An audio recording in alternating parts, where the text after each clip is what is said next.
Genesis chapter 2 verse 1. Thus the heavens and the earth were finished, and all the host of them. Verse 2. And on the seventh day God ended his work which he had made, and he rested on the seventh day from all his work which he had made. Verse 3. And God blessed the seventh day, and sanctified it, because that in it he had rested from all his work which God created and made.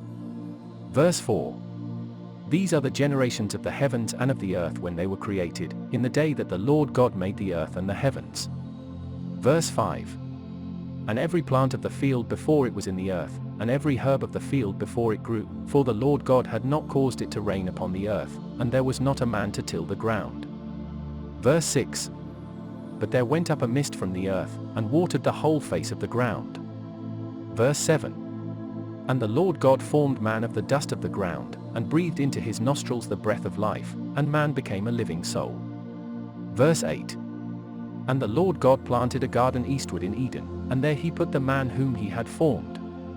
Verse 9. And out of the ground made the Lord God to grow every tree that is pleasant to the sight, and good for food, the tree of life also in the midst of the garden, and the tree of knowledge of good and evil.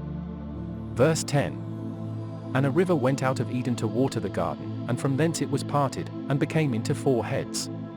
Verse 11. The name of the first is Pison, that is it which compasseth the whole land of Havilah, where there is gold. Verse 12.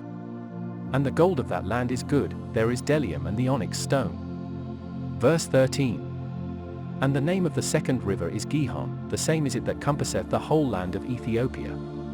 Verse 14. And the name of the third river is Hiddekel, that is it which goeth toward the east of Assyria. And the fourth river is Euphrates. Verse 15. And the Lord God took the man, and put him into the garden of Eden to dress it and to keep it. Verse 16. And the Lord God commanded the man, saying, Of every tree of the garden thou mayest freely eat. Verse 17. But of the tree of the knowledge of good and evil, thou shalt not eat of it, for in the day that thou eatest thereof thou shalt surely die. Verse 18. And the Lord God said, It is not good that the man should be alone, I will make him an helpmeet for him.